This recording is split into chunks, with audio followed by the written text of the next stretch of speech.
Face ज़्यादा matter करती है कि हाइट? देखो, ये क्वेश्चन तुम्हारे मन में बहुत ही ज़्यादा भयंकर तरीके से होगा कि दोनों में से आखिर में ज़्यादा मैटर क्या करती है। अगर तुम्हारी हाइट बड़ी है तुम कहते हो कि भाई हाइट ज़्यादा मैटर करती है, एंड अगर तुम्हारा फेस अच्छा है तो तुम कहते होगे कि फेस ज़्यादा मैटर करती है। बट रियलिटी ये है कि ये दोनों चीज़ person to person, country to country depend करती है। ठीक है, तुम जिस देश में रहते हो उसका नाम है इंडिया, उसका नाम है नेपाल, उसका नाम है बांग्लादेश, उसका नाम है पाकिस्तान। लेट्स से तुम एक एवरेज इंडियन गाय हो जहाँ पे मैक्सिमम लोग अनफिट हैं, ठीक है, फिट नहीं होते हैं। एंड इंडिया में ज़्यादातर लोग बहुत ज़्यादा ख़राब दिखते हैं, मतलब अनग्रूम्ड, बेकार हेयर स्टाइल, कहूँ तो घटिया दिखते हैं, ठीक। एंड अगर हाइट की बात करें तो हाइट भी छोटी है, बट द थिंग इज़ कि इंडिया में तुम्हारे लिए सबसे ज़्यादा मैटर करती है जो चीज़, वो है तुम्हारी शक्ल। एंड तुम्हारी शक्ल से भी जो चीज़ ज़्यादा मैटर करती है इंडियन इंसानों के हिसाब से, वो है तुम्हारे स्किन। स्किन से मेरा मतलब ये तुम्हारी स्किन की क्वालिटी कितनी अच्छी है, क्वालिटी डिपेंड करती है तुम्हारे पे एक्ने है कि नहीं, तुम्हारी स्किन ग्लो करता है कि नहीं, तुम्हारे में डार्क स्पॉट या टैनिंग वगैरह घटिया चीज़ तो नहीं है।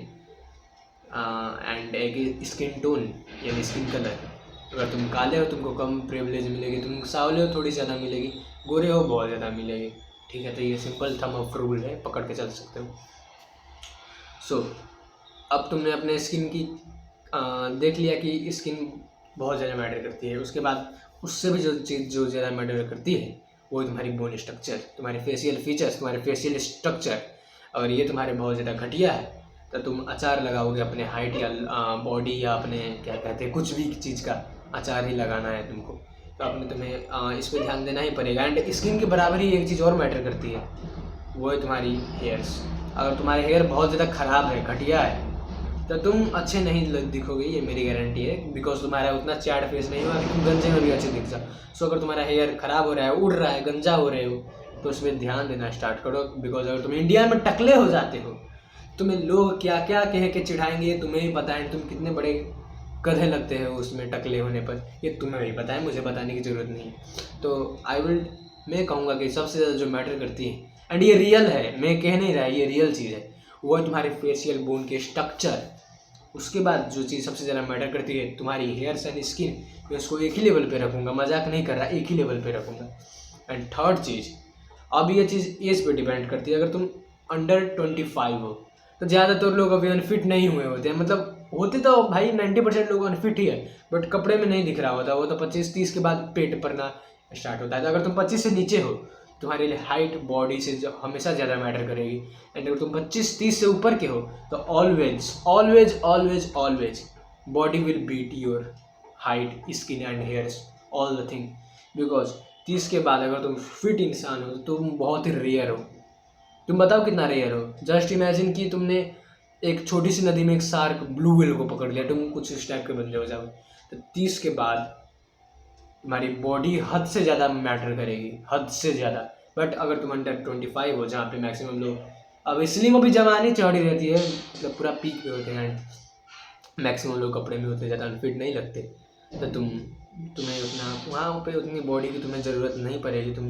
तुम्हारा मेन कैटेगरी होना चाहिए, मतलब तुम्हारा मेन फोकस होना चाहिए अपने फेशियल फीचर्स पे। इसको कैल्शियम वगैरह का हर एक चीज़ करो, ठीक है। इसके बाद तुम्हारे स्किन एंड तुम्हारे हेयर पे तुम्हारा फोकस होना चाहिए। उसके बाद भी कहूँ तो हाइट, उसके बाद सबसे ज़्यादा मैटर करने वाली चीज़ है, तो हाइट में ज़्यादा फोकस होनी चाहिए। एंड उसके बाद भी कहूँ तो ब्रो, बॉडी में ध्यान देना स्टार्ट करो, ये बहुत ज़्यादा तगड़ी लेवल की तुम्हें इन्वेस्टमेंट देगी। बिकॉज 25 के बाद से ही मैक्सिमम लोग अनफिट हो जाते हैं। एंड एक बात कहूँ, अगर तुम 15 के हो, अब मतलब अगर तुम 18+ भी नहीं हो, बट तुम बहुत ही ज़्यादा स्किनी हो या बहुत ज़्यादा मोटे हो, तो नो मैटर तुम शक्ल से कितने भी अच्छे दिखते हो, तुम उतना अच्छा दिखोगे नहीं कि अगर तुम मोटे हो तो।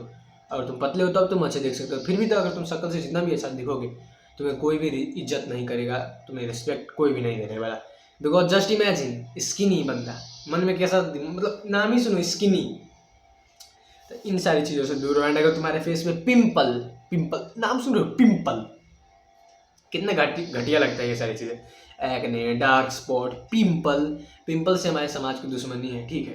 तो इस चीज़ को फिक्स करो। एंड अगर तुम्हारा रंग काला है तो देखो, अब यहाँ पे थोड़ा तुम्हें दुख लग सकता है, बट तुम्हें उतनी प्रिविलेज नहीं मिलेगी। अगर तुम सावले रहते हैं तो तुम ऑलवेज बहुत फार बेटर है तुम काले होने से, तुम सावले हो। एंड सावले में बहुत सारे टोन होते हैं, कोई ज़्यादा फीका टाइप का सावला होता है, कोई ज़्यादा डार्कर टाइप का सावला होता है। तो तुम्हारी स्किन कलर भी मैटर करती है। तो अपने शकल पे सनस्क्रीन वगैरह लगाना स्टार्ट कर दो, जिससे तुम टैन नहीं होगी, नहीं तो तुम्हारी स्किन की कलर की धज्जियाँ उड़ के रह जाएगी। तुम्हें ये सारी चीज़ें चाहिए स्टैंड आउट करने के लिए। एंड इन सारी चीज़ों से भी ज़्यादा इंपॉर्टेंट चीज़ जो मैं कहूँगा वो है तुम्हारी मैस्कुलिनिटी, तुम्हारी आवाज़। देखो ये सारी चीज़ें तुम्हारे पास अच्छी है, ठीक है, टॉप नॉच मानता हूँ, बट व्हाट इफ तुम्हारा आवाज़ कुछ इस बिल्ली की तरह हो, तो तुम कभी भी अट्रैक्टिव नहीं दिख पाओगे। So always focus on your communication skill, your social skills, your voice, अपने टेस्टोस्टेरोन पे ध्यान दो। एंड या मसल को भी बिल्ड करो यार, because most of the man who are masculine they also have muscles. ये कोई जिम वाली चीज़ नहीं है, डब्बे खाने से बनेगी। तुम्हें मेहनत मारना पड़ेगा, तुम्हें पेन सहना पड़ेगा, तुम्हें सफ़र करना पड़ेगा, तब तुम एक मैस्कुलिन हाई वैल्यू में मेल बन पाओगे। एंड अपने साथ में स्टडी पे ध्यान दो, अपने स्किल पे ध्यान दो, तब तुम एक बहुत ज़्यादा अट्रैक्टिव बन जाओगे। एंड उसके बाद क्या, पैसा कमा लेना चाँप के।